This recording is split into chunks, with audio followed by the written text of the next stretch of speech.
Do you have a constant fear of abandonment in relationships? Today, I'm going to talk about anxious attachment style. Anxious attachment style is formed when we're raised in homes with unpredictable, unreliable, inconsistent, or unattuned parents. So, what does that mean? It can look like having a parent that is really kind and loving 1 minute, then the next minute, they're shut down, giving the silent treatment, or they're yelling and screaming. Another example is having a parent who's really involved in your life for periods of time and then is less involved or checked out entirely for other periods of time, like when they're struggling emotionally or financially, navigating their own health issue, or getting into a new relationship. This inconsistency leaves a child feeling uncertain whether their needs will be met and not knowing what to expect from the people that they love.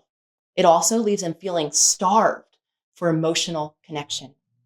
The core need in someone with anxious attachment is to feel consistently close and connected, a need that was unmet in their childhood. They continue to search for this close connection in order to feel safe and secure. Any sign of distance or disconnection will be perceived as rejection and will cause their nervous system to go into fight or flight. Here are some signs of anxious attachment. Chronic emotional neediness. You have so many emotional needs, but you don't know how to get them met, and you never feel like people in your life are meeting them. Another sign, a constant need for attention. You can be clingy or possessive and always feel like you need to be the focus of attention in order to feel secure in your relationships. Another sign is extreme jealousy. You constantly fear abandonment or being left by others.